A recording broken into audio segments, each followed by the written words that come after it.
have, yes. Yeah, Hence, so I'm on it now. Hey, it's not very good, is it? Anyway, wait.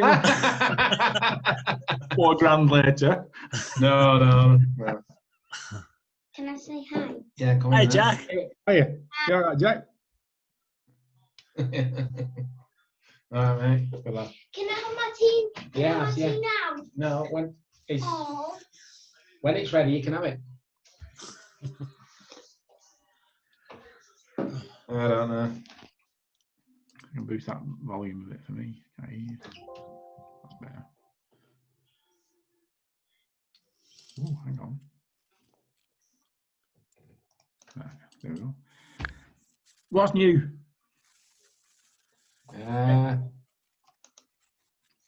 Oh, That's better. Very little new these days. I can hardly hear. There's something wrong. Hang on a minute. Let's try that. It's quite tall. Say that again, sir. I was saying there's very little that seems to be new these days. No. Only the coronavirus figures. Have you read them? No. Britain is the second worst for deaths by per capita population. It's absolutely outrageous. I can't believe it. I think we're behind Spain. I think Spain's the worst. Something like that. Britain's second. It's terrible. That's in this month's New Scientist magazine. That. So there you go. That's how much they think of us. For government, they won't spend a penny where they don't have to. God. And by the time they got all the vaccines sorted out and all that business, it'll all be over, won't it? It's just too late. Yeah. Anyway, on that cheery note, have you had anybody watch that film, Debt Collectors? no, not yet. I had a look, and I was going to make it our film of tonight. Is it Jason Statham or someone like that? That's exactly it. It's somebody like that, but it's not Jason Statham. It's like it must be a newer, younger version of him. Right. You know, like with the quality of the films. But it's not half bad. I actually tolerated it until about 10 minutes from the end, where I felt like kicking Italian. But there you go. But you said there's some martial arts in it. Yeah, that's just it. It's not bad, and you know you can. It's like it's not a blur where everybody's like I say, like jumping out of 13-story windows and doing backflips and all that. It's actually like normal. You know, it still amazes me how they get a direct punch in the head or a direct punch in the kidneys and still remain upright. But that's filmed for you, isn't it? Yeah. But no, I actually enjoyed it, that one, and there's a sequel coming out to it. So yeah, it's worth a watch, really. Right. Yeah, that's all I got to say about that. Just a minute. I'm not watching anything. Did you listen to the podcast yesterday? Started it. I keep falling asleep because when I go bed with it, I go bed with a podcast. So I've got to get through to the end yet. It's all very good though, isn't it? I mean, being connected that far in, Cookie One and all that, and being that dedicated is very, it's something else, isn't it? Plus, like the cost of it must be incredible. Yeah, to stay within that sphere. Yeah. Yeah, he's a dedicated man, isn't he? Yes. Yeah. Yeah. Well, I put a new one on today. I don't know if you've had the notification for it. I might have. I've been on the site today. The one that we did, which was the slides about the history of the Cheongye Kwan. I went through that and sort of took out a lot of the unnecessary talking and the, all the bumps and hisses that you get to see if I could turn it into a podcast. And it's come on quite well. This man kicking everybody to bits. Lots of kung fu schools, karate schools opened up. Right. Something happening? Yeah, right. I'm back now. No, it's not beat through, sir, on my phone. Is it not? No. if I open the chat thing on here, can you see a chat window at the side? Is it a pod beam or a tube thing you're on about? The thing I'm talking about is a podcast, but on this Zoom meeting, at the bottom of the screen, can you see the word chat? Yeah. So if you click that, All right, there, yeah. can you see the link I've just put in? Yes, I can see it now, yeah. So that's the link to the new one. Right. All right. Okay.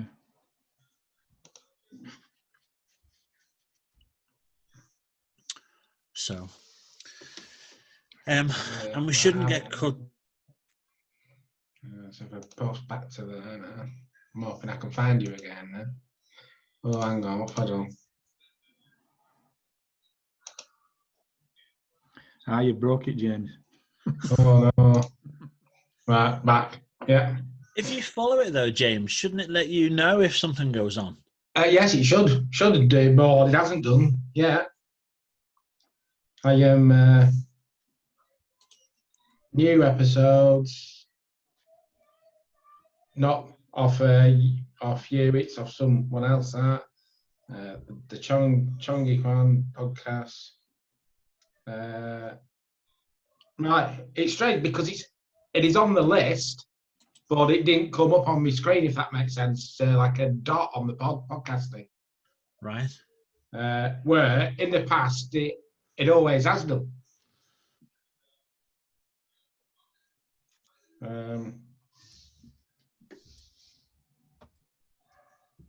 Comments as two. Really good. Yeah, that's it. And I also watched your Technique 6 that you sent through, and was it 12? Yeah. And I've watched them, and I've wrote back on there about what I watched. I don't know if that's popped up on your screen or not.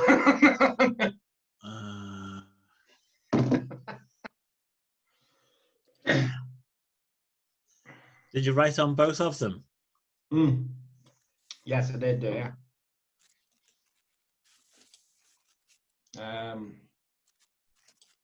On 6, I basically meant to say that the block took place, and then you said to do a backhand to the face, if you will. And I don't know why, but instantly in my mind, I just felt that if I were to do that move, I wouldn't do it on the back of my fist. I'd turn my hand sideways. I don't know why, but it just came into my head. Okay. And then on the other one, I basically put how I thought that one was good because it wasn't as it's a move that I just feel that I could do in real life more than the other move, if that makes sense. It was a block, and then you just go in with more shots at them, if so. But I don't know if they've come through or not. No, they haven't. All right. I don't know if I have to go in and okay them or something. Right.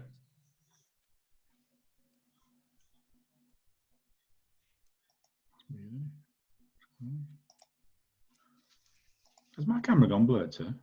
It has, yeah. Yes, yeah. What's causing that then? It's weird. No, it just won't do. Mine on my new machine, it's not gone blurred. No. Yeah. See, there's no need for that, is there? I don't know why. I must have done something wrong, haven't you? Camera. Is that any better? No, oh no. I don't know. Oh, gone again now, a bit blurry. Something happening, I think. Yeah. Better? Yeah. Better. Yeah, something happening with it, I don't know. Anything else? I'm moving out shortly, by the way. Oh, yeah? Oh, right. Good. I've applied for it and everything's all checked out. So I'd say in a month I'll be in the other place. Right. Very good. You know, so get me a bit more room. Are you staying up there? Yeah, Stan, yeah. The place is only about, I'd say it's about 500 yards from here. So, yeah, it's only a little bungalow, but they put like a conservatory on the back, it's like quite large, so it gives it a bit more room that way. Plus, it's like a bit like, it's manageable on your own. It's not like a vast place. So I'm hoping I can be able to get some gear into that conservatory. Thinking about what are them things called that look like half a bloke stood up on a stand? Bob. I think, oh, what, sir? Bob. Bob, that's right. Yeah, I think if I had any spare money, I'd probably get one of them. Yeah, they're about £300. They're not cheap. Well, at least they're not £800. You know, like I expected. With £300, that's not so bad. I could probably stretch myself to that. It's when you start getting £600 and £700, £600 in it. It's just a bit too much, that really. Well, after that, you want to get yourself one of those wooden dummies, the Wing Chun dummies. Again, they're about 300. But where'd you get them from? Is it you have to import them more? No, well, I mean, I have accounts, but there's loads of martial arts equipment suppliers. Bitomic, Blitz, Kwan. And then, but whatever, I get them cheaper because I have a club account. So if you're ever going to get one from one of those, if I've got an account with them, they'll probably knock about £50 or £60 off it. So let me know. So I'm wondering what they weigh. They must have a weight in them to stop them being kicked over. So I wonder what they weigh. Are you familiar with them? Which one? That Bob. Bob, no, they're relatively, they're not that heavy until you fill the base with water or sand. That's what I mean. I've just sent you the link to Blitz. They've got to be substantial, and if it take the knocks, otherwise they just fall over, obviously, wouldn't they? Well, when Mark joined, he bought one. I don't know if he got it second hand. And he was asking me what I thought. And I said, well, it's up to you. At your level, you know, you could get one. But I've always found in the past when people have had them, or if they've been in a club where I've been training, if you're working on technique and you're kicking it relatively light, then it won't move, or it won't fall over. Yeah. But if you're practicing power shots on a regular basis and it moves or falls over, what I find is that it can make people develop. They don't want it to fall over. They don't want to keep picking it up. So they start pulling the punches so they don't have to do the extra work of picking it up. So that gets you into the training mindset of pulling your punches. So that's always put me off.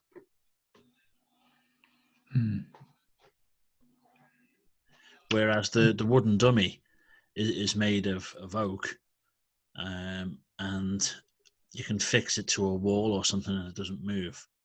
And then when you hit the arms that stick out and you hit them, you're hitting your arm against the wood.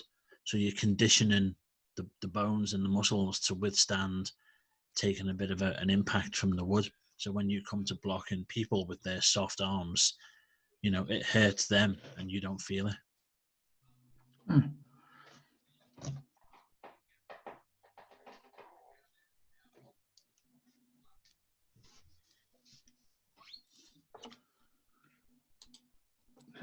What's it called? It's a Wing Chun. Is it a Wing Chun? Yeah, wooden dummy. Yeah, that's simple, isn't it? Wooden dummy. Nothing in like Korean or Japanese. It's just a wooden dummy. Well, it's called a mukdajong, but I didn't think you'd know that. So no, most people just call it a wooden dummy. Yeah, that'll do. Self-explanatory then, isn't it? Can't imagine putting it up against a party wall though and knocking it to bits. Next door neighbours listening to new neighbour who's just come in. No. But,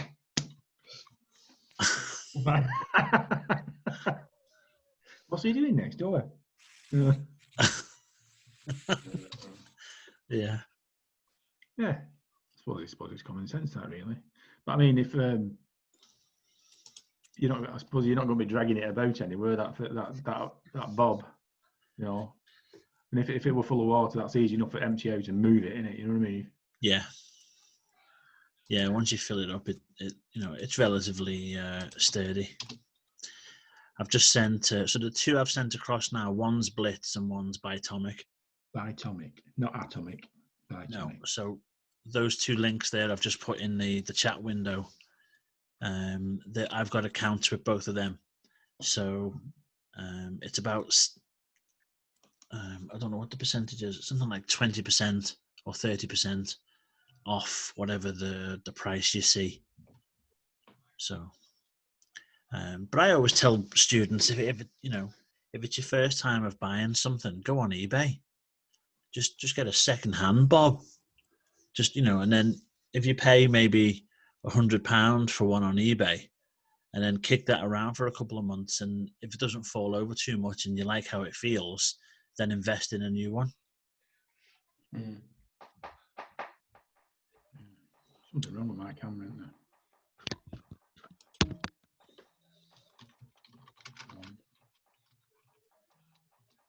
Weird that. It's every time I click on that chat thing, it does it. But it's still,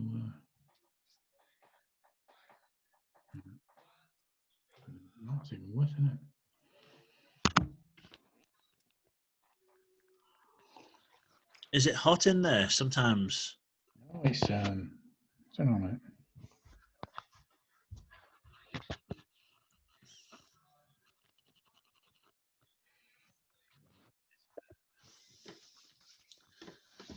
You can't get. No. Don't know what that is at all. Let me try it again.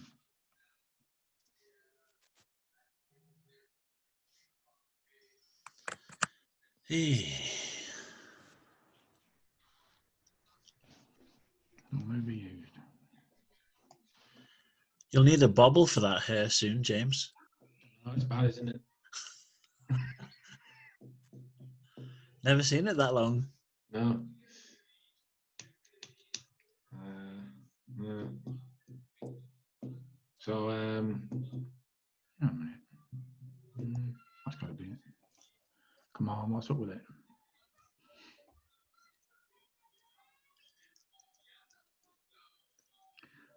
Have you paid any more attention to your Tower of Jeet Kune Do? who? Me, sir? I think you're the only one who's got it, yeah. It was the Tower of Jeet Kune Do you bought, wasn't it? No, I can't think. What you mean? I thought you bought the Bruce Lee book, The Tower of Jeet Kune Do. Did you not buy it? Oh, the art of, yeah.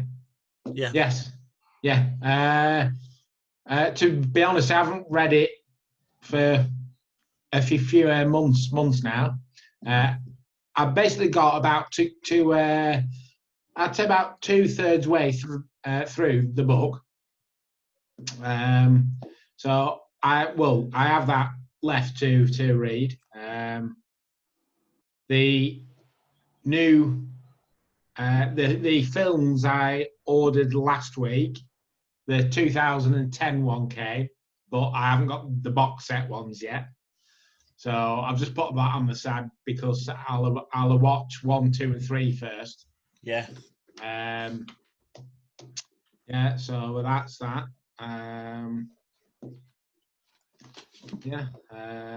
Can't really think.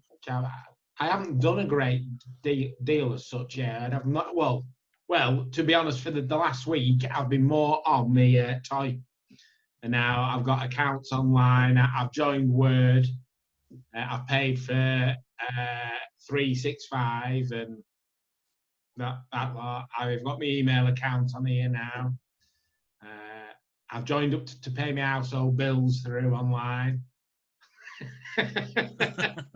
Yeah. It's good, isn't it? Well, it is best. Yeah. And Jane had a printer at her house which hasn't been used in ages, so I've now got hers off her, and that can also scan in things as well. So that's good. So you've got a printer now. Yeah, and then I've come across a website which I haven't delved into it yet as such, but it's called Wonder Bills, and basically every real bill that you get, you put it into the website with your address and your postcode and where you are, and their job is to find you a better deal from somewhere else. And if they can, they then get a small payment off the firm that you join, but you don't pay anything extra, and you save on your bills. Wow. So yeah.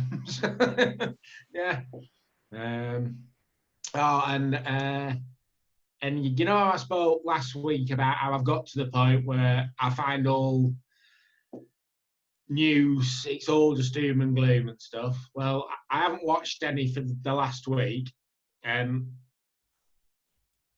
I haven't missed it one bit. And when I've thought about what I actually watch, I don't really watch live TV at all. Yeah. So I've actually applied to cancel, so I don't pay to watch live TV anymore, because I've been online, and basically it's not against the law to have a TV, and if you don't watch live TV, you don't have to pay.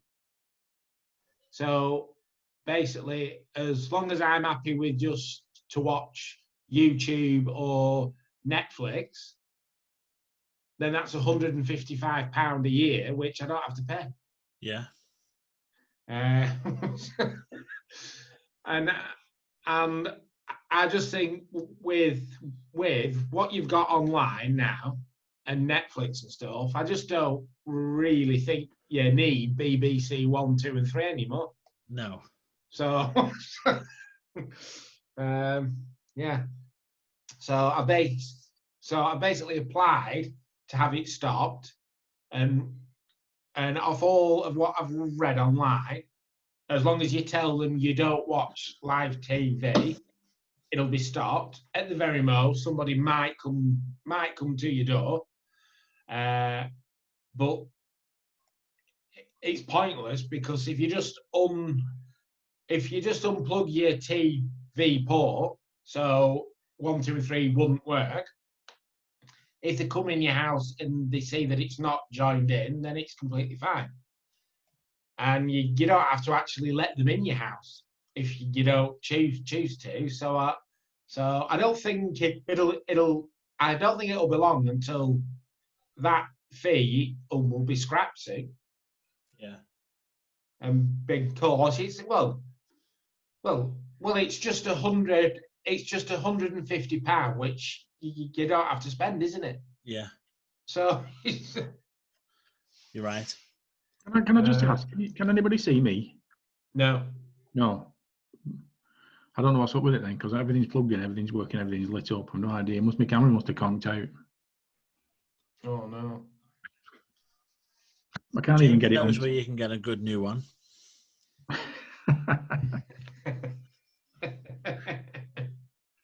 You think I'm going to sign out and I'll sign in again, see if that works. Okay. Excuse me. So you've got this one. Yes. And you're waiting on these 3. Yes, that's correct. These are the best ones. Yeah. Put this one in the bin. Right. and then just live with these. That's all you need. Well, yeah. You don't even put them on the same shelf. No. This is tucked away somewhere. Yeah. Yeah, well, I didn't know if I should have it or not.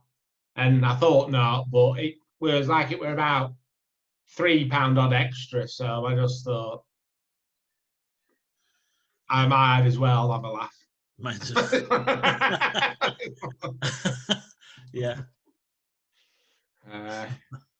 What you want to do is when you have a spare hour, go on. Pete's back. back. Yeah. Go on YouTube and type in Cobra Kai interviews. Okay.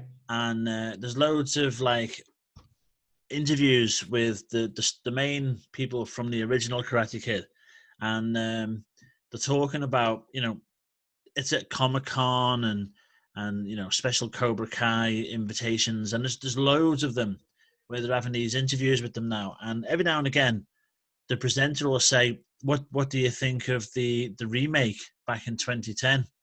And they're not fans at all. They really don't like it. So you know, they said, it's a good film, and you know, Will Smith and all the rest of it, and it's a good standalone film, but it's nothing to do with us, nothing to do with the Karate Kid franchise. It's not even about karate. And they just completely dismiss it. So like I say, I you know, if I had these, you know, since that's the 4 of them, and yet I'll put this on a separate shelf hidden at the back with something rubbish, and then these 3, sometimes I'll put these out and just have them on display on their own, because these are exceptional. Right, good. But I would, you know, no. No, you have to take it too far. The money-making enterprise, don't they? Well, yeah. Yeah. That's not a big deal.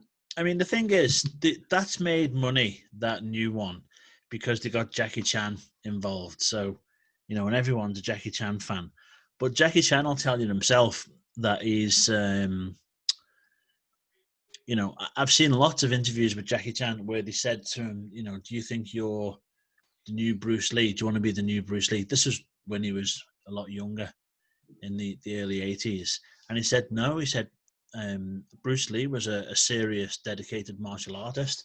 He said, and I'm a comedian. All my martial arts is done for fun. I want to entertain people and have fun. Whereas Bruce Lee wants to spread his art and talk about serious martial arts. So he was pointing out that there's a very clear distinction between the two. And in this new film, where they've tried to put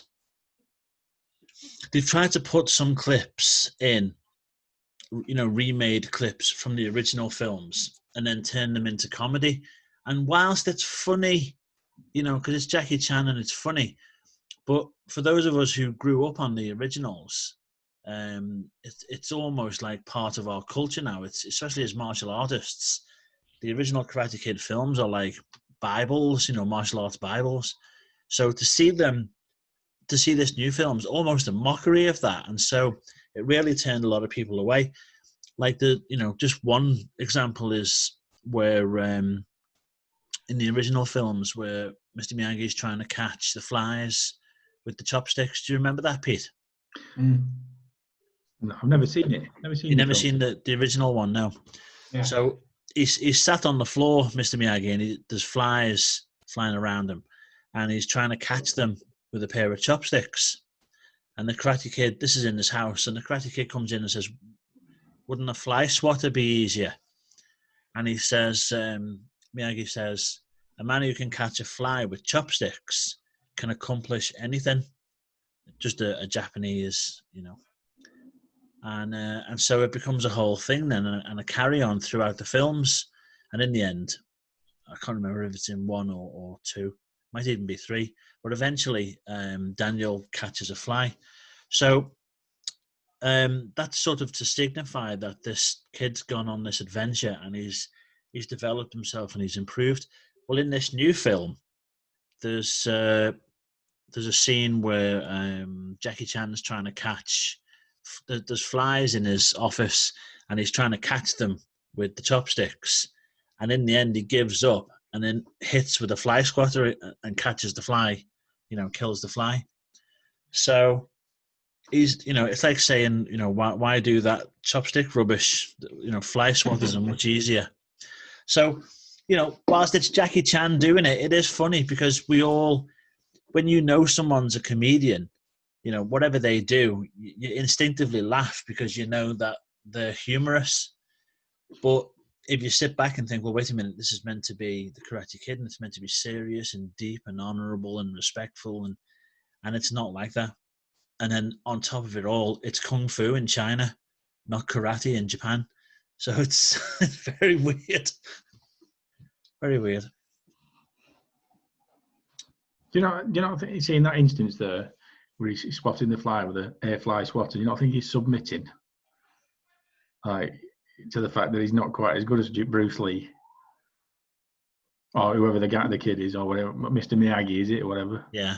I think he's submitting there, just saying I am a comedian rather than like a dyed-in-the-wool martial artist. I think it's a bit deeper than that. I think because they're in China, it was filmed in China, and it's all about kung fu. And I think they were the subtext of it is that they're trying to say that there's no need for the Japanese to be as determined and tenacious and as gung ho, for want of a Chinese word. To be as determined as they are in order to achieve their goals. Why not just use a fly swatter and everything's easier? So I think they're taking a bit of a shot at the Japanese, really. I see. It's a good We all film. know where that leads. Japanese and Chinese, and they're slaughtering each other. Yeah. Well, they're all nuclear powers now, aren't they? So it won't be troops on the field, will it? Well, no. All they need is a big wave in Japan. It's all over, isn't it? Goes in them nuclear power stations again. Yeah. I don't know about China. China's got nuclear capability and all that, for definite. No, it's whatever it is, isn't it? I mean, can you think of any past couple of years, a modern martial arts film that's like not Ip Man or not Bruce Lee? Is there any new rising stars coming through? With a DC storyline. I think there's been several debates about that and I think we mentioned it the other week, where in the 80s when you had, Chuck Norris was at his height, and then Van Damme came along with all his ballet style kicking, and that was very impressive for everyone. So you sort of just had them two, and Steven Seagal to a certain degree when he was still relatively normal. And then as we went into the 90s, and you had Philip and Simon Reed come out with the best of the best films. And then after that, there's not been, the last thing Chuck Norris did was his Walker Texas Ranger series. And then, Seagal went off the rails, and Van Damme went off the rails. And but no, there isn't any, I remember the last time we went to LA, we went out for a meal with Simon Ree, the one with the patch from Best of the Best. And we were talking, and he was saying to us, he said to me, what do you think of this Jason Statham? And I'm like, who? And he said, oh, Jason Statham, he's massive, this British guy who does all the martial arts, and he's in all these films. He's really big. I said, I've never heard of him. And obviously he's done loads of films since then. But other than being in The Expendables, all his films have been B movies. And although he was actually an Olympic diver, he's from the UK, from London, and sounds right out of EastEnders, a very strong London accent. But he was an Olympic diver, but he also did karate. So in some of these films, He does some stuff very rarely, and yet he's considered, a big martial arts movie star. But no, these days everyone, there's loads of people who will do a little bit of something in the films. Donnie Yen, I suppose, does quite a lot when he's not doing Ip Man stuff. But there isn't a big name that you can point to these days. No. I've tried watching him that day, Jason Statham. What is it, Jason? Is he called? Yeah. But I don't know. It's like, yeah, very nice, but storylines are really weak, aren't they? I need something for keep me entertained rather than just fantastic, single shots with pistols over 500 yards actually hit people in between the eyes, but they don't, do they? No. Like that debt collectors, even though bad language, of course, all the way through. First requisite, innit? I can't understand that myself. But I actually quite enjoyed that. Quite enjoyed that film. He turns it on. It's like believable, when you're watching him. Yeah. Yeah, not bad. I tried to watch. I don't know. Probably I mentioned it till the week. That Ip Man, whatever it was called, something else. It's not called Ip Man 4 or whatever. Yeah, the Master something. Yeah, Master, whatever it is. Yeah, I lasted precisely 2 minutes watching that. Absolutely, it's like it's utterly disappointed me. I like wait, it just won't do. Right? Why they can't just do it like? I don't know. I mean, what age group are they aiming for when they do like that? Is it like 10-year-olds or 12-year-olds? Yeah. Just insults you, doesn't it? The other thing is in the 80s, started off when did actual kung fu with that David Carradine? When was that? Mid-70s it came out. Yeah, I'd say mid-late 70s. Yeah. Well, it were a craze after that, weren't it? Yeah. Kung fu. It's like just outside of the Wombles. Yeah. See, if they'd have used the brains and mixed it up with the martial arts Wombles, they could have probably made some more out of it. Yeah, could have been early Power Rangers, couldn't it?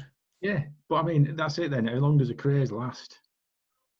Because, as far as I remember, you said they said all the schools got set up after that, didn't they? All the martial arts schools. After Kung Fu. Yeah. Well, I mean, who didn't love it? Because we didn't have anything. We didn't know anything about martial arts, and everyone has their own pull. But things like Kung Fu for me, because it's spiritual and it's all that mystical side of it. That side of the martial arts just gets me all the time, and I'd watch that 24 hours a day. So I struggle to watch films that are just pure martial arts or just pure violence. I need that ethical standpoint.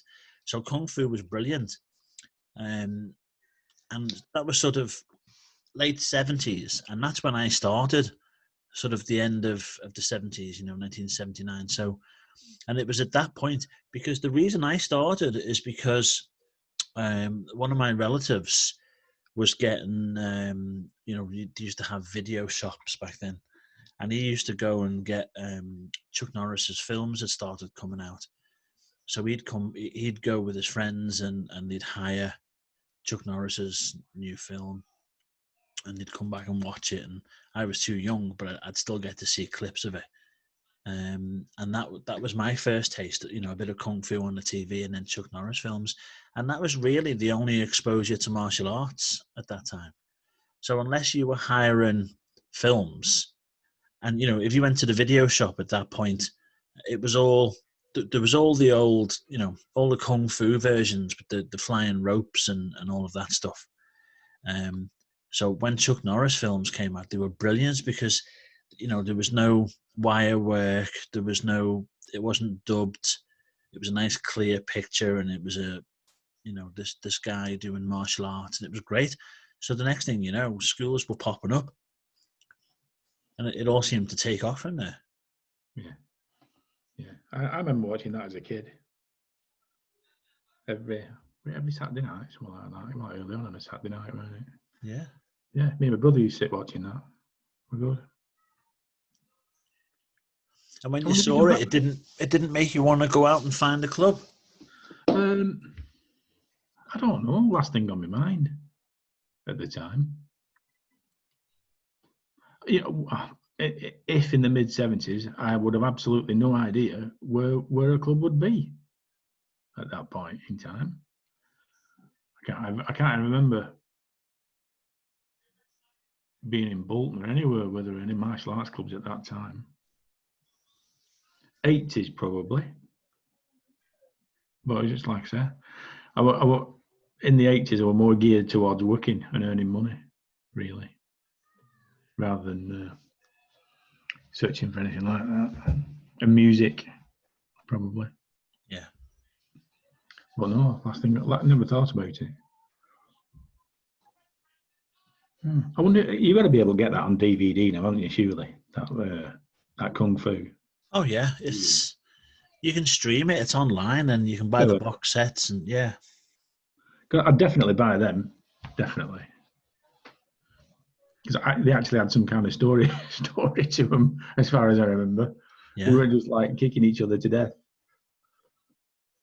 and no bad language. No, it was really good.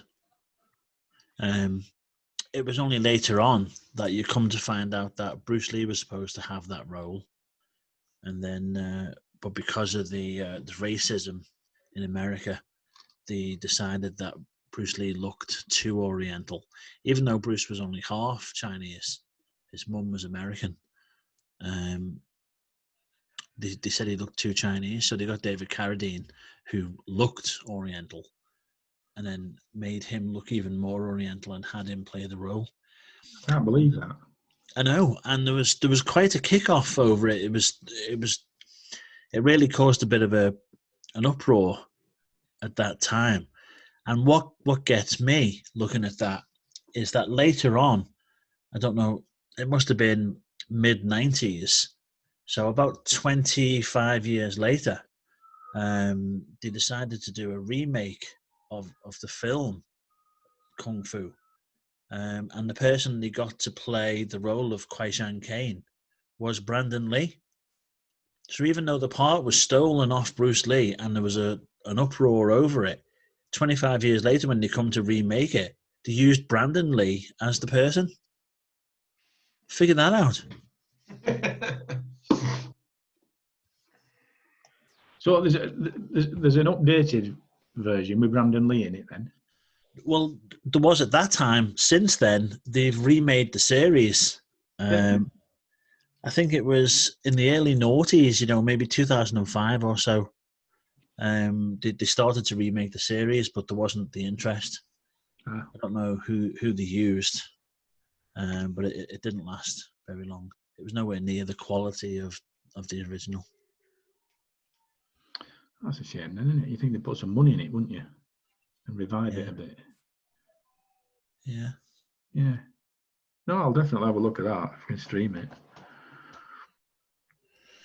Well, a good film, if you can find it, and when we talk about good films these days, they all tend to be old. If you ask me what's a good martial art film, I'd be picking things from the 80s and 90s. There isn't anything that shouts at me this side of the millennium. Yeah. But talking about Brandon Lee, if you look up one of his films called Showdown in Little Tokyo, have you seen that? No, you think I'm going to call it Showdown in Little Tokyo. oh yeah, are you? Right then. Right. Well, it's set in Little Tokyo. Come on. It's weird because over here we only have Chinatown. We don't have all the little towns. There's just Chinatown. But if you go to the States, like every time we love going to LA just for the Oriental culture because we don't have it here. But the Chinatown obviously is where all the Chinese hang out. And then what they call Little Tokyo is what you would call, say, Japanese town. So Chinatown's where all the Chinese people go. Japanese town, which they call Little Tokyo. All the Japanese go there. And I can't remember what they call the Korean one. It's not Little Korea or Koreatown. It might be Koreatown, and then all the Koreans go there. So we spend time in all three of them when we go. But yeah, Showdown in Little Tokyo, and it's actually quite a good film because it's Brandon Lee and Dolph Lundgren. Oh yeah. When he was still quite fit, just after his Rocky days, and they're both cops, and they're put together, and they don't like each other, so they have to learn to get along in order to go out and fight crime. So, and they both do martial arts. Obviously, Dolph Lundgren was in the Swedish karate team, so he was using his karate, and Brandon Lee is Brandon Lee. So that's quite a good film. I've never even heard of that. Showdown in Little Tokyo and Rapid Fire. Two Brandon Lee films, and probably two of the best films for martial arts technique. Very, very good. Into yesterday, one of our inspectors, he went on a job, and he fell out with a guy on site, so he couldn't inspect the roof. So I had to go out today and see what the problem was. So I've been to Derby today. I only got back in about 10 minutes before I got on this. Wow. So when I got there, you have to get mask up and hard hats and all that business and gloves on now. So when I went on site, I've obviously got all my company's names stamped all over me. They all came down off the roof, 7 of them, all stood around in a circle.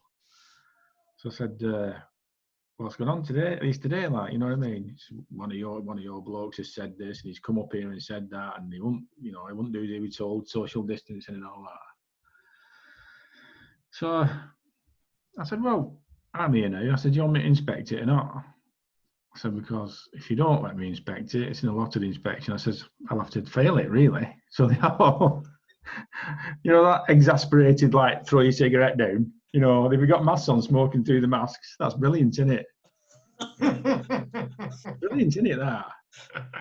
So they all throw the cigs down, like, and it's like, what do you mean you're going to fail it? But not, I swear, if you don't let me up there, I said, I'm going to have to go. I'm not arguing with you, so I'll just leave,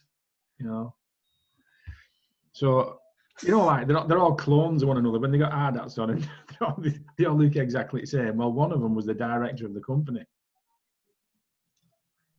So I said, who's in charge? And he went, I am. I said, are you the site agent? He went, no, I'm a director. I said, very pleased to meet you, like. So I said, this is how it is. I said, just tell me what went on. And he said, your guy rolled up. And what it is, when you do an inspection, you have an allotted address. It has, obviously, you got your address, but it's got its own work ID. So that's the two he should inspect, and they're together. But there was another one that wasn't. I didn't have a work ID. There's to one side, and our inspector recognised the guy from an earlier occasion who's done a bad job. Do you know what I mean? Which he's no right going on that job, even if it is doing it wrong. Do you know what I mean? He can do as wrong as he likes. Don't bother me, because eventually it will fail at some point. But my man has said, no, I want to go on that job there, right? And apparently at the time there were like a lot of them working on it to catch up, to get the thing ripped off, and it was threatening rain and all that business. So they said, no, you're not going up. And I'm going to look at it. My camera's gone blurred again. No, that is. So this guy on the roof, right, my mate's gone to go up the ladder, and they said, hey, get off, going up there. And this guy on top's gone down another ladder at the back and ran off. Right, you can't believe it, can you? Jumped in his van and done a wheelie down straight away. So I said, I can't believe it. It's like my mate turned into a roof ogre. What's he doing all that for? I don't understand. So anyway, I did the inspection on these other two who were supposed to get inspected on. And everything were all right, luckily. They passed, you know what I mean? So I rung my mate. When I got away from the site, I rung him and I said, what's going on yesterday? And he said, well, they're doing this, they're doing that. I said, well, you can't turn it into a witch hunt. I said, the guy's run off. I said, what happens if he'd have had an accident? You're running away from me. I said, what were you up to? We weren't chasing him, were you? And he said, no, he just disappeared. But in that semicircle of 7 blokes, right? This is where my patience has been tempered out. You know what I mean? Because I would never have been like that if I know for a fact, if I have not been part of this club I would not have the temperament to deal with them blokes. I would have just, I don't know whether I'd have kicked off, probably not, because there were too many of them, but I'd have definitely just walked away without talking to them. Do you get what I mean? Yeah. So I said, there's nothing wrong here at all. I said, just, just chill out and we'll sort it out. I said, but I don't know what's going on until I get back. And it was the director who told my mate to get off in no uncertain terms. And he said, I'm really disappointed. I said, well, don't worry about it, because he must have had a bad day. That's all. And I said, your guy up there, who, from an earlier instance, I said, I know that he's had a run-in with him, because he mentioned it to me before he went. I said, what are you doing about him? He says, what do you mean? I says, if he's picked up on bad work, and I know you've failed on an instance before, I said, what are you doing to get him right? He says, well, we put him with one of our top men, and we booked him in at college. So they're doing it, you know what I mean? They're trying it. They're trying to remedy the fault. My mate just leapt on his neck a bit hard. So I don't know. Perhaps he's losing his rag a bit, my mate. But moved it over, and I didn't even get any. There were no adrenaline, nothing. Usually I'd have been fizzing, definitely with my ears up on the back of my neck. Because we get a gang of blokes, especially roofers, and I don't know what it is. They have a terrible temperament sometimes. So yeah, I'm quite pleased with myself today, because it all went very, very well. Good. Yeah. What's with the camera? I thought you'd just got a new one. This is the brand new one. Definitely not right, that, for some reason. No, it keeps clouding over. Has it got a manual tune? I don't know. No,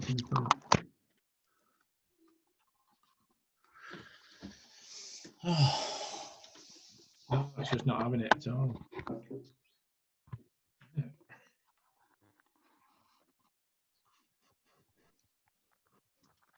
Plastic kind of wrapper on it, I don't know if either of you are into collecting your martial arts books, but I've got a bit of a library, and if you're looking for any suggestions on those, I don't know if you read with YouTube these days. There's not much point for books, is there? But there's a few good ones out there.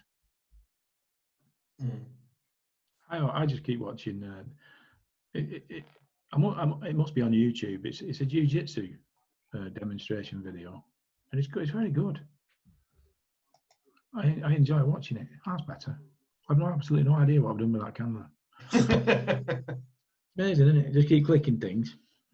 It might be the US. No, it can't be. No, it's just a jiu-jitsu demonstration video. And it goes through like the etiquette at the beginning, where they put their hands forward somehow. They put their hands forward and down, and then sit up again. Yeah. So from that right through to like whenever it is, it's very good. There's no like fantasy moves, like you've seen them where they put people down and one guy stands on the other one's knee and flips over and all that. Exit. Yeah. It's just like straightforward stuff, and it's good. It's good. It doesn't look like a new one either. They have like 1980s haircuts.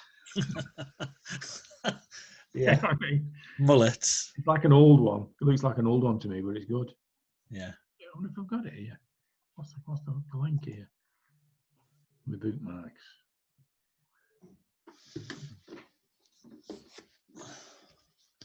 Oh, that's weird.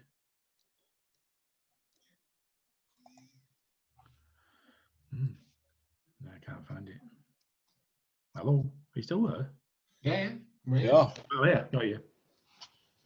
No, I need some PC training. I keep completely pressing the wrong thing. Like that, do you mean? That's it. Putting the hands down to bow. That's how you bow when you're not stood up. I get you. All right.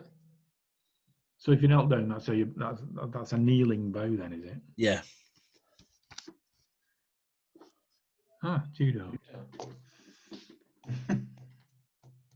You know, I've never been in a martial art. There's got to be a martial arts section in a bookshop like Waterstones, isn't there? Oh yeah. They're not extensive. If you go to mainstream, if you go to like high street shops, they tend to have a modern version. I don't buy the modern. It's rubbish. But if you get like a modern one where it'll be done for like schools, you know. So if karate's actually recently just been taken out of the GCSE curriculum, but I think judo is still in. So they do like welcome to judo books, or there might be. I haven't got anything that's new, but like, so these two, for example, you might find these. This is white to green and then green to black in Shotokan Karate. But I buy the books who were my instructors. So this guy is Sensei Inoida. He's died now. So, but I was under him. So I bought his books, and then there was my other instructor who's just died when I moved on. The other instructor who's just died recently was Kanazawa. I don't know if you can see that. Yeah. But so the books by the authentic masters that I trained with, you don't tend to find them in mainstream shops because they're very expensive. Because when the masters die, the people who do have the copies of the books sell them for ridiculous amounts because people want the books by the people who aren't here anymore and can't make any more. And they're good books because they're from authentic people from Japan. But the one in the mainstream shops just tend to be quick. You know, someone with the black belts took some photos and done a book, and it's good and it'll tell you what you need to know. But I prefer to buy the stuff from the actual people, and then. But for them, you need to go to specific places like martial arts shops, or you know, people who deal specifically in martial arts books. I've never seen a martial arts shop. No. Yeah. I've never seen a martial arts shop. Where do they mysteriously hang out, these places? There used to be one in Liverpool, and there used to be one, I'm sure there was one in Preston that sold some basic things, but they're all gone. Because what people tend to do now is instructors open up accounts with suppliers online, like the two links I've sent you there with Blitz and Bitomic. And then when the students want stuff, they just go through the club. So that tends to be how it's done. The only way really now is to either go direct to a company like that online or go on eBay. There doesn't seem to be, you know, little shops anymore where you can just pop in and buy stuff. I suppose everything's online now, isn't it? You know. So just backtracking a bit, that wooden dummy thing, did they weigh anything at all? Or did you have to fix them down? There are variations. The mainstream one, which is about $399 if you buy it new. If you buy it on eBay or somewhere with some chips and dents in, you might get that for $200 or $250, and they're heavy and they're solid. So basically, it's like a tree trunk, maybe a foot wide tree trunk. That's about maybe 5 feet tall, and then it's got some holes cut in with some arms coming out and a leg coming out at the bottom, and then that's just that. And then you can either attach that to a wall or put it in a corner. If you want it freestanding, you can buy that one, but it comes with a frame, so some wooden frame attaches to it, and it makes it more sturdy. Because of the cost, and people can't really afford that or don't want to be spending it on that. They've started to make cheap versions, which I think are about 100 or 150, and it's like half it's like half the wooden dummy, but instead of it being this round tree trunk, it's cut in half. So it's half a tree trunk, and then you screw that to the wall. So you've got your half a tree trunk on the wall with the arms sticking out, and then you just hit them with it screwed onto the wall. So that's the cheaper version you can get. No, it just won't do. Well,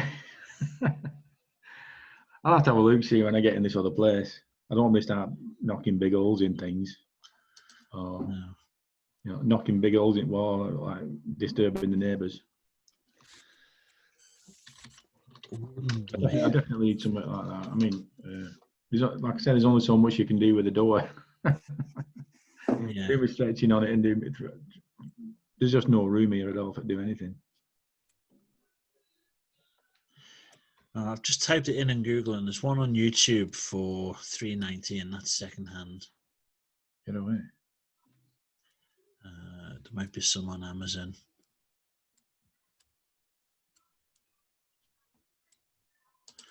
Yeah. The thing is, though, is it's because of the weight as well. If you're buying it and having it shipped, it's dear. Yeah. They're definitely made of oak, these things, are they? Generally, most martial arts things are traditionally made from what you call Japanese red oak. So here's a link in the chat thing. Look, I've done that and you've gone fuzzy again. Yeah, it's just something to do with that system in it, the ultimate wooden dummies.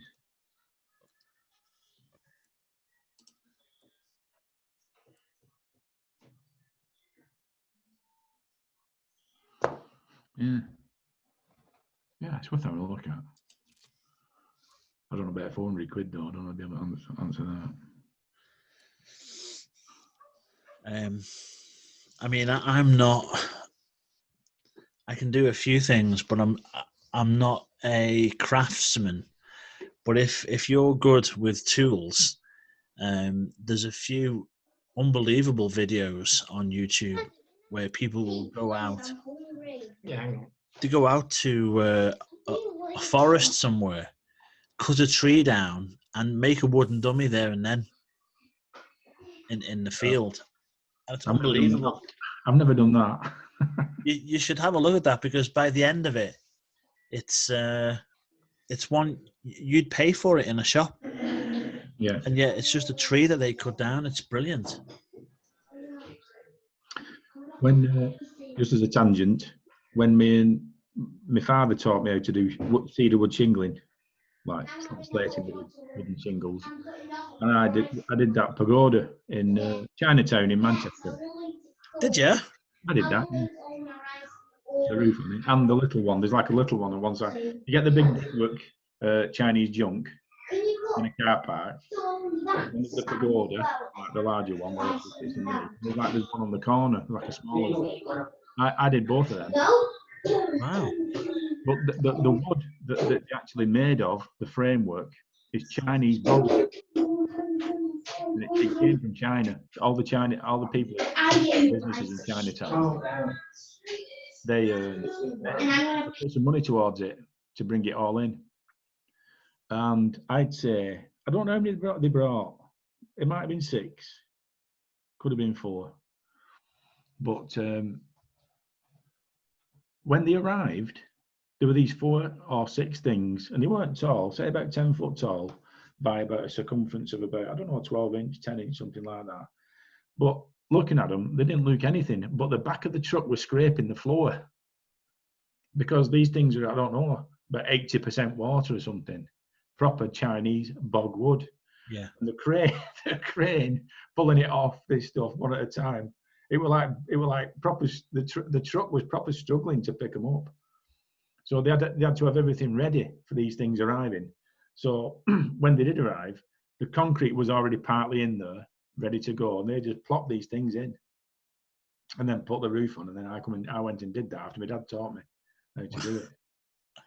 Wow. So, I mean, the weight, tremendous weight in these things.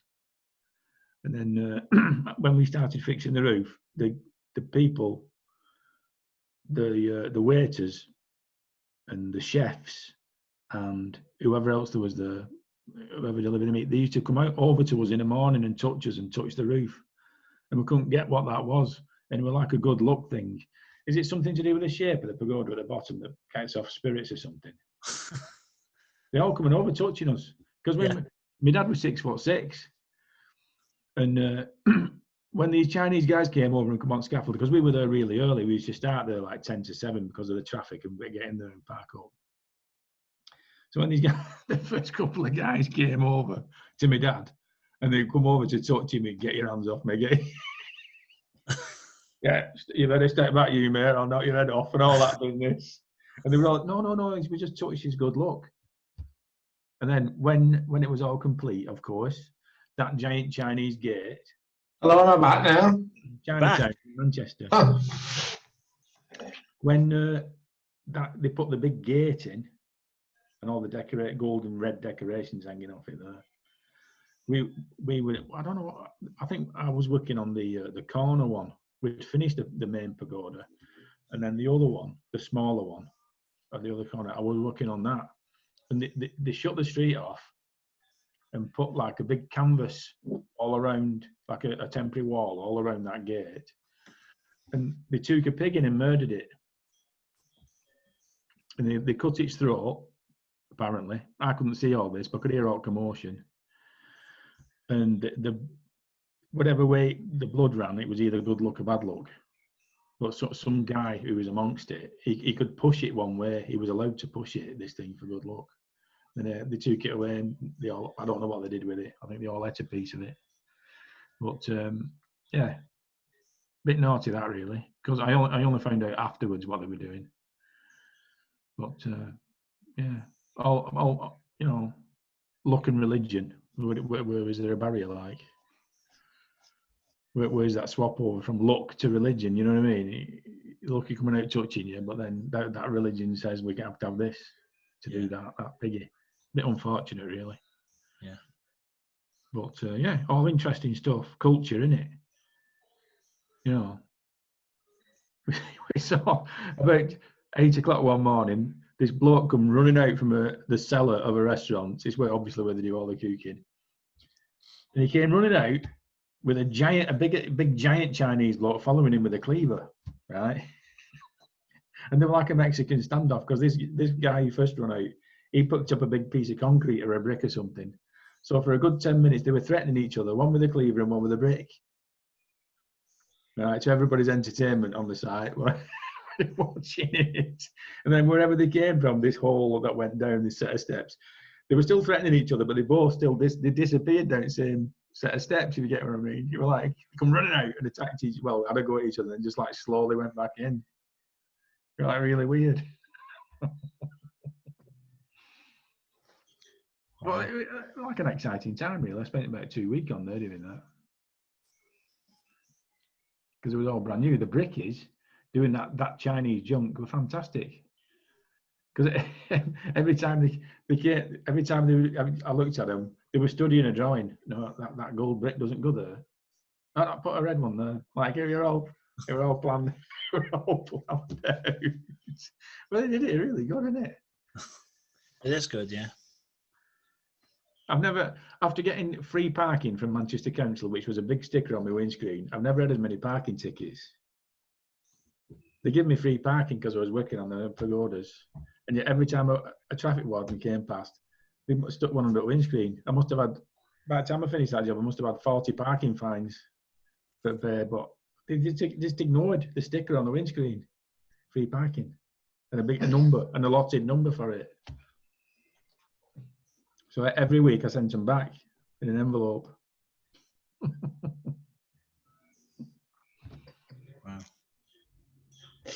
So there. That's my Chinatown stuff. That's the only connection I've ever had with a Chinatown, apart from going in for a spare ribs. What have you got, James? Well,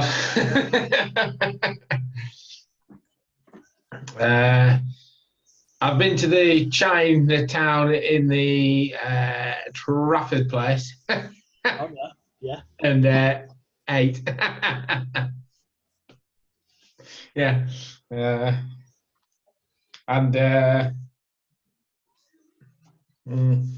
and if you do want to try right, nice one as well, sir. Tang in town's good.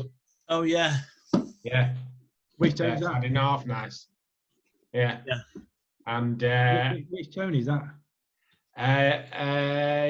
you know, Strand Road in Preston. Yes, I do.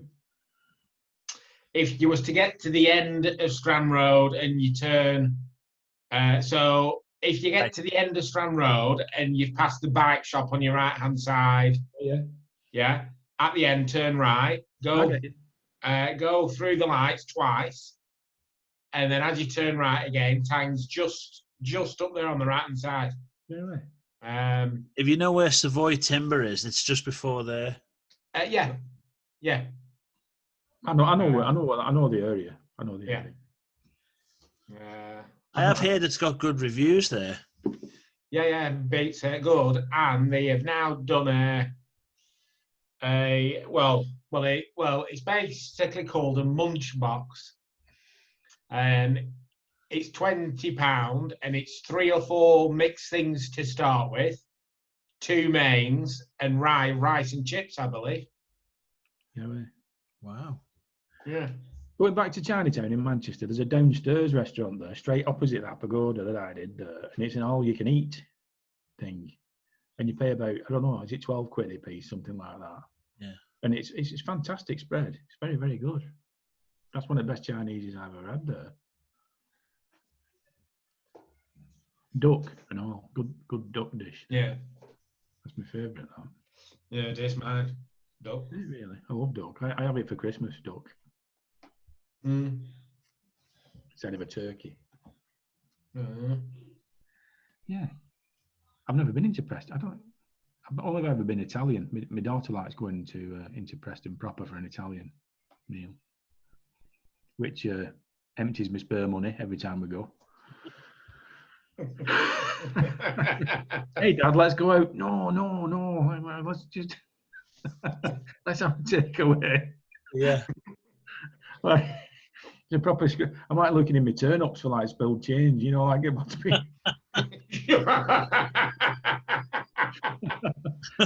Yeah. Let's go out for a meal. Yeah, I'll just remortgage then. You know Yeah. It's like, I don't know, it's like it gets about 70 quid for some reason. I don't know why. Well, it can get steep, yeah. Yeah. Yeah, but there are some where it's not a lot.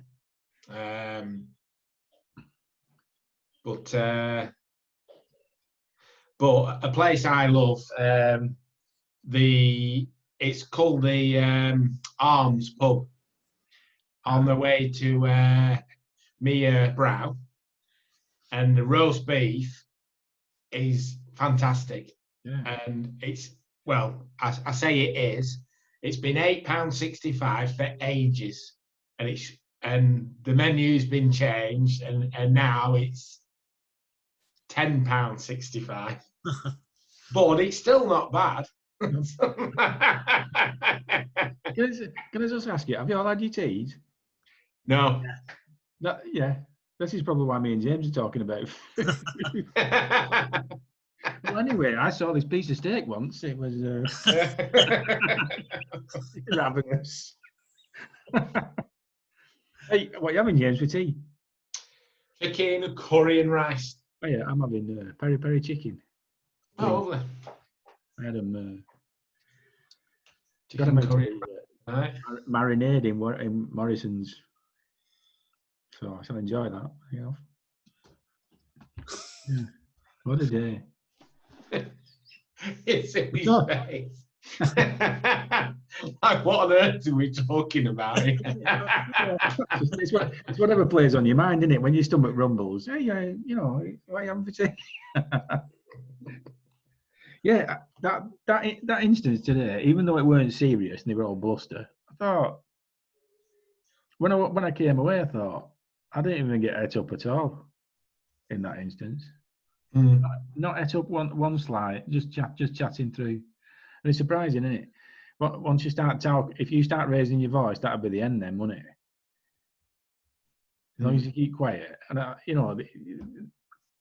in the first instance, when there's all that bluster, they just talk over the top of you. You're trying to say something and they're talking over the top of you. Do you know what I mean? Yeah.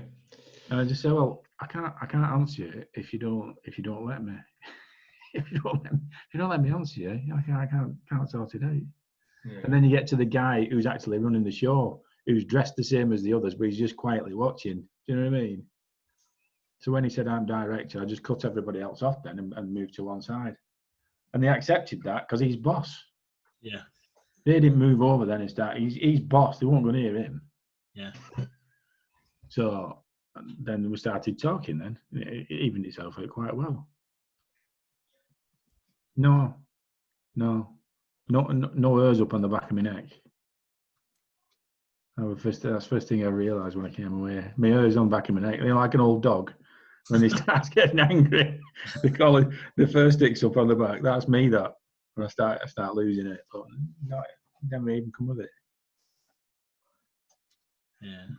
I think body language accounts for a lot because none of them were they weren't flexing or anything like that, or coming on a bit, or holding these mysterious televisions under their arms. You know, like they get that the invisible tellies under their arms. There were none of that. So it ended up quite well.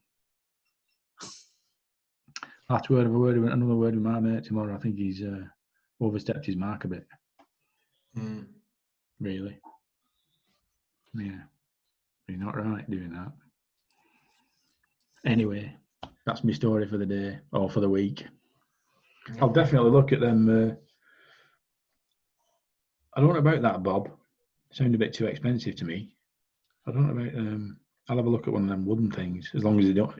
I don't launch it through conservatory window when I get it in that place.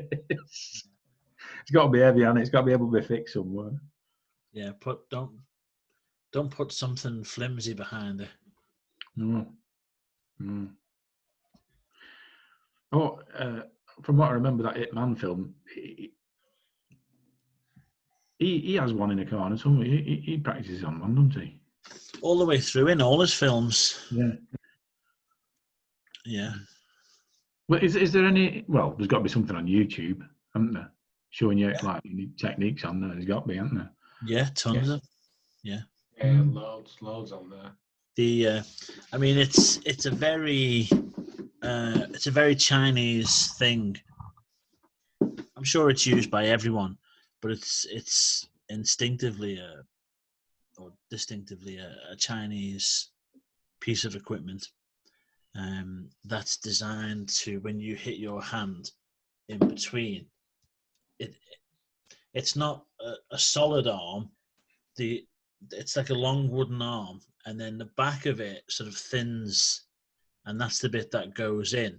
So the arm, while it's sticking out, is loose like that. The thin bit goes through, and then at the back, it's held with a peg, so it can't come back out, but it's loose. So when you hit it with your arm, you're not hitting a solid piece of wood.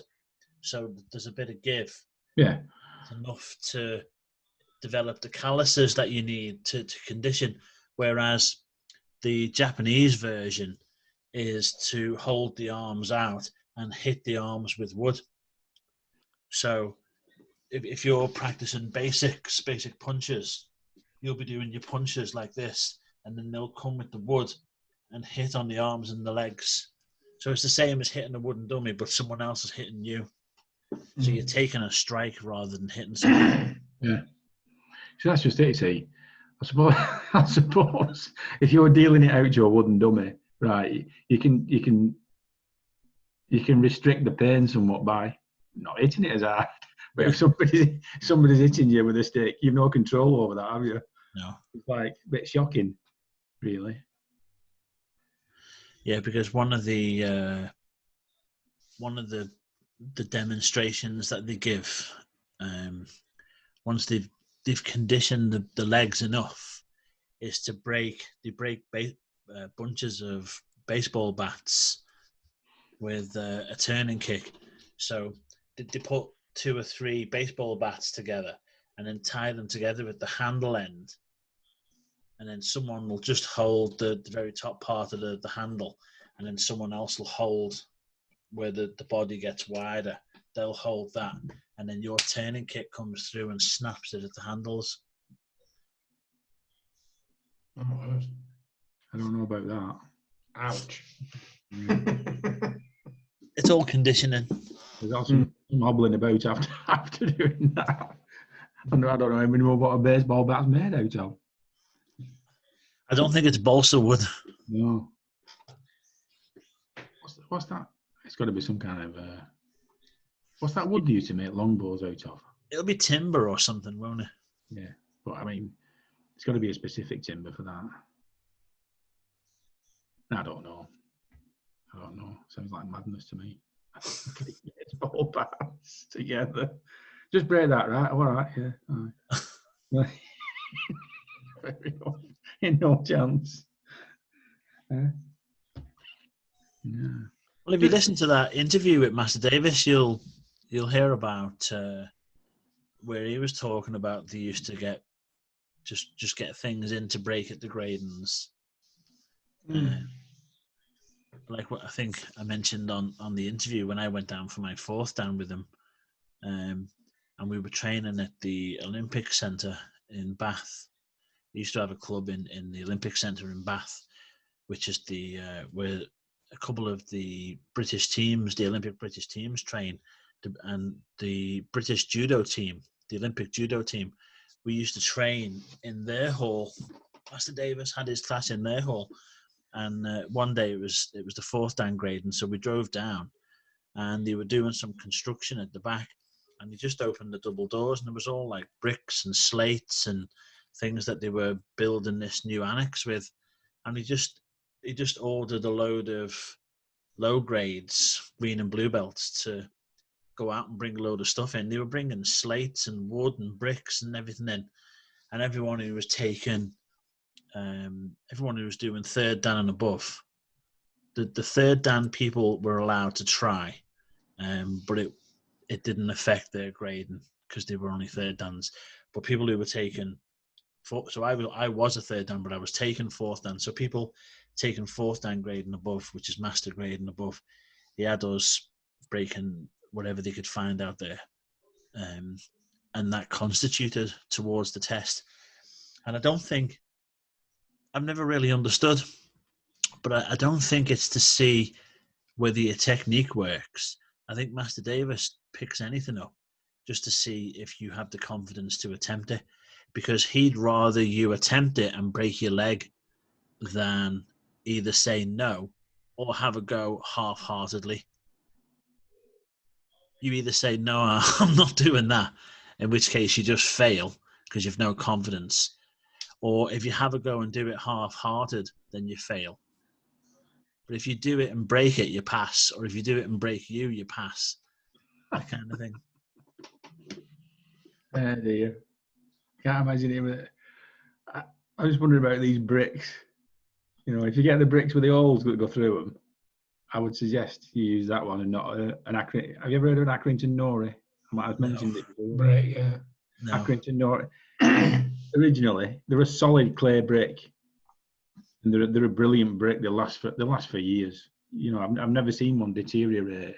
But when they first started producing them, it was supposed to be an Accrington iron, but some guy got the mould wrong. You know, the template, the stamp, and it came out Accrington Nori with they are the wrong way.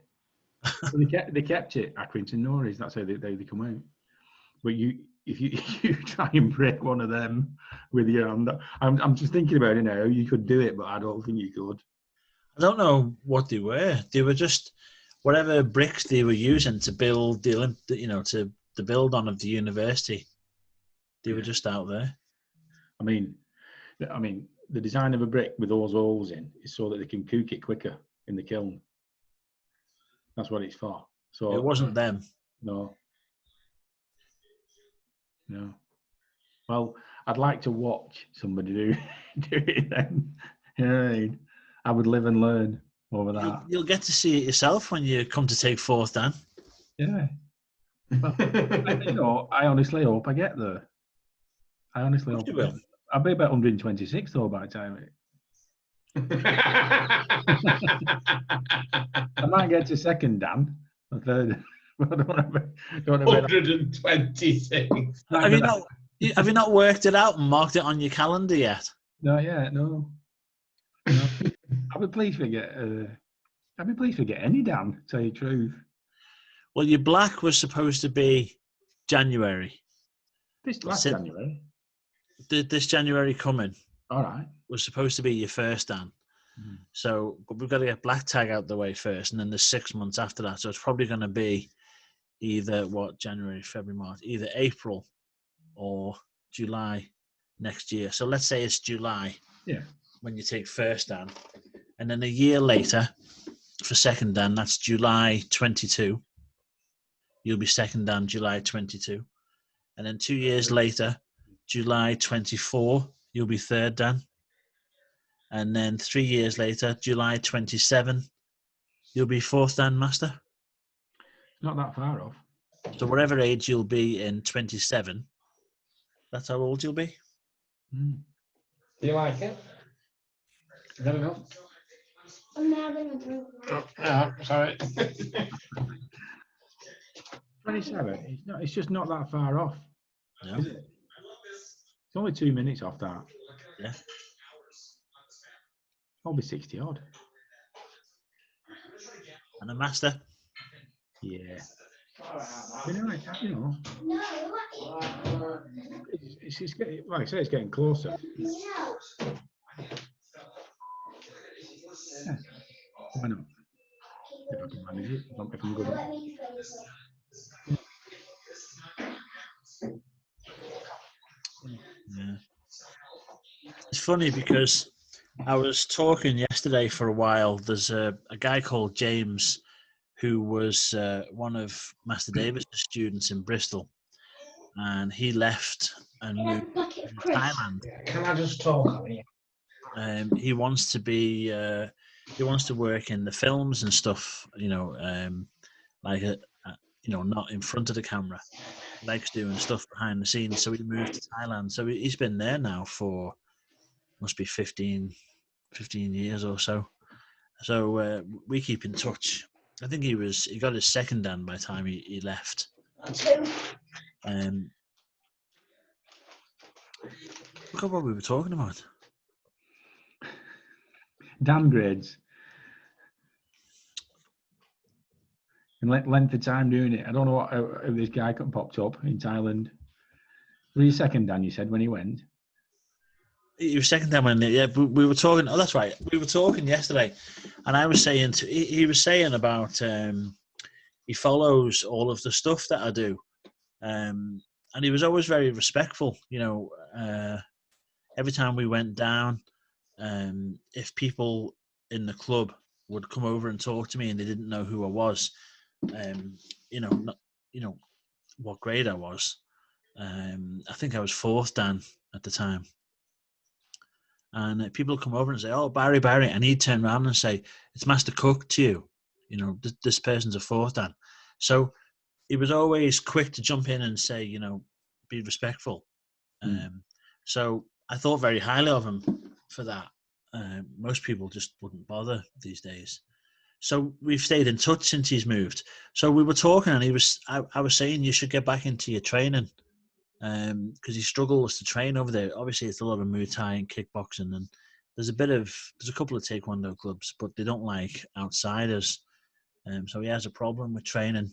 But his confidence has gone because he hasn't trained for so long now. He's just working all the time. Yeah. And I said, it doesn't, he said something about his grade. I'd ask Master, if I was going to go back to training, I'd ask Master Davis if I could go back to whatever grade it was, he said. And I said, don't do that. I said, because I did that once and got my head bit off. I said, you never feel the grade that you are. When you start getting into the black belt ranks, the Dan grades, there's always times when you think, oh, I'm too fat now, or I'm too old now, or I'm not flexible enough. You can always think of a reason why, you're not good enough for the belt you're wearing, and unless you're egotistical and you live on your grade. But I'm one of those people where I'm always constantly thinking I need to work on this, or I should be better at that. And at one time, a few years ago, I said to Master Davis, I want to go back to green belt. I must have been third or fourth dan, and I said, can I go back to green belt, and work my way back up, because I've lost something, and I need to go through it again and get it back. And he said, I'm the teacher here. I'll tell you what grade you are. That's not a decision for you to make. And he says it in a joking way, but that's how Master Davis talks. He's not strict, so he says it in a jovial way. But that's him saying, it's not your decision to make. I'll tell you what grade you are. So I was saying the same thing to James yesterday, that don't be having don't be thinking that you need to remove grade, because at the end of the day, the cloth around your waist, it's a visual representation of something that you've passed. You've passed the test because you've trained long enough and you were eligible to take the test, and someone gave you some criteria to pass and you did it well enough to pass, and so you get the belt. At the end of the day, whether you're green belt or 10th dan, it doesn't, only you know if your skills are up to speed and if you feel that your development is coming on at the levels you think it should be for the position you're at. It's a personal thing for you. No one has the right to say, I'm taking a belt off you, I'm degrading you, or I'm bumping you up 3 grades because you're great, or if you come back and say, I was attacked in a pub, I tried my technique, it didn't work and I got knocked out. Oh, well, in that case, then your stuff's not very good, so I'm taking you down 3 grades. It's not about, your rank doesn't say it's not something for me to use. It's not my grade, it's your grade. So I think that's what Master Davis was trying to tell me. I'll tell you what grade you are. In other words, if you're good enough to pass a belt, whatever the belt is, then I've decided you're good enough to wear that. If you slip, or if you get poor after that test, then it's up to you to bring yourself back up to whatever standard you think you need to be to wear that belt. But you don't go back and do it again. You're already there. You just need to work on yourself and fix the bit that you think is lacking. So Master Davis is good like that. The way he is little, he's not Miyagi. He doesn't sit down under a waterfall and make it a whole spiritual thing. And he says it with a smile, but really he's saying, know your place. I'll tell you, you don't tell me. So he's good like that. But I remember when he broke his knee, he did something to his knee, and he had to go in and have it done, and the doctor said, you'll never kick again. And he came home and he was really distraught. And, we were talking for a while, and he was quite down because this doctor had convinced him that, he wasn't going to kick again. And I said, he doesn't know you. This doctor doesn't know who you are, doesn't know what the amount of time you've trained, the tenacity, the mental development that you have. He doesn't know you. You'll be kicking in 6 months because you won't allow yourself to not be able to kick again. And he couldn't, like I'm aware of patients' mindset, sort of post-surgery, having worked, around there. So patients can't see 6 months down the line or 12 months. They can only see what's happening right now. But I know him and I know the human body. And when you put them together, and it wasn't long before he was kicking again. And a year later, it was like it never happened. So it's things like that and other things, that he's been through and things that he's had to endure and stuff that I know that makes me appreciate the kind of person he is. And to people who don't know him, and I think this can be said of most people, if you don't know someone and you just take someone at face value, like if I didn't know him, if I didn't know Master Davis and I just met him at a seminar, I'd think, I'd be pulling strange faces because his sense of humour is a bit weird, and he talks with that Bristol accent, which is weird, and all of these things that are just no.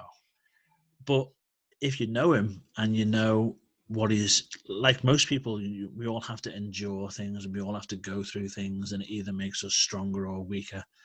And the person we come out as the other side, if you are lucky enough to have known the person before and after, and you've seen what they've become, you don't see those things. You don't see, well, I still see the Bristol accent because we laugh at it all the time, but they're just like, surface level things. If you know the person, then there's a sense of honor there that is, and the fact that he fights religiously, hand and nail, or whatever the saying is, he refuses to accept this master position that he is.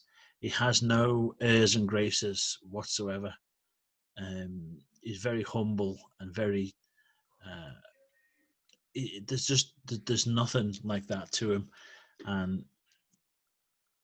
And he always says, I'm not the kind of person to sit under a waterfall and meditate by the mountains and, all of in the robes and the beard. So going back to Kung Fu, the imagery of those people that were teaching Kwai Shan Caine in the robes with the beard and the, what we visualize as the grand masters by the waterfall and the mountain, he fights that image with every inch of his being. But you can't argue about the fact that he's ninth dan. The only other grade he can get now is when he dies. Yeah. Because when you die, you get given your 10th. Yeah. Is that like an honorary kind of a thing then? Yeah. Oh, I never knew that. In Taekwondo, it's not in other arts. I never knew that. Never see your 10th dan. That's quite good, that. Yeah, the 10th dan, it's what you call the posthumous grade. When you die, the Kukkiwon issue your 10th dan. A bit like, when Americans die and they have that flag in the triangle frame. Oh, yeah. So if you go to someone's house and there's a 10th dan Kukkiwon on the wall, that's that means someone's passed away, but they were a long-time student of Taekwondo. Yeah. Bit final, that, really. Yeah. It's it's an accomplishment, though, if you get one. Yeah.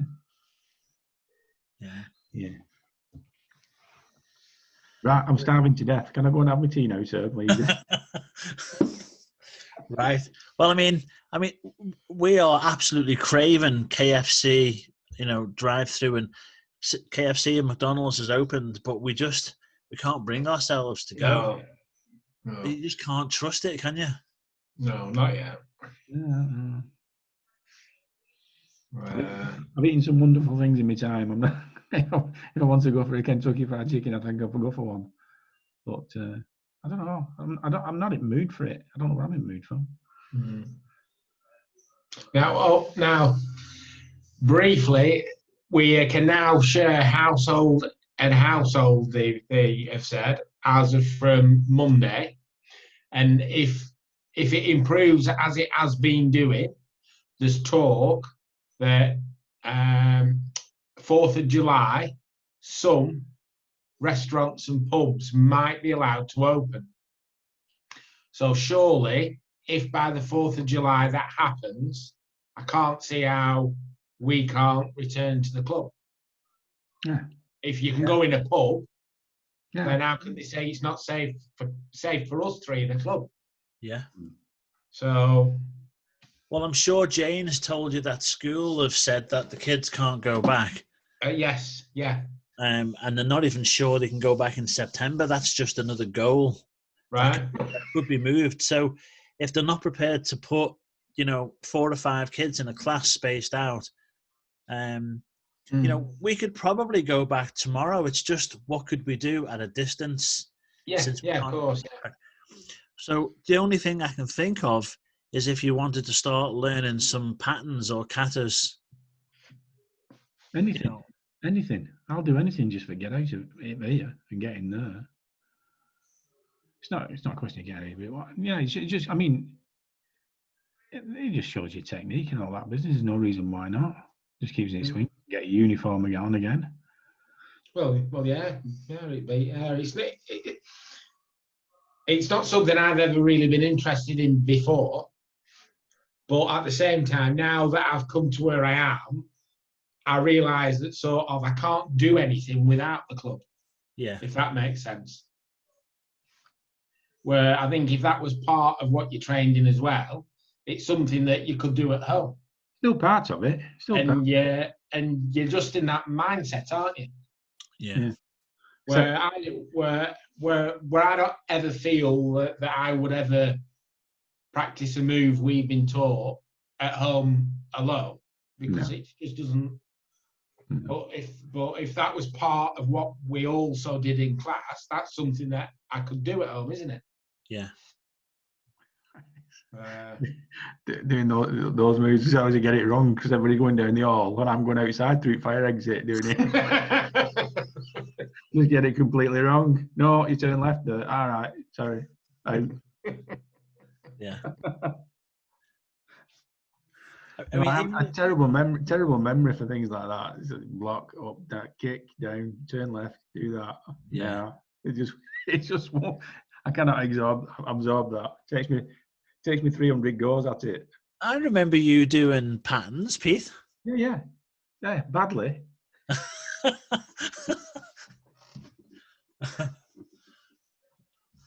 I don't know. I mean, if we could put a punch bag up in my garden or something, you know, we could train in my back garden and kick the bag.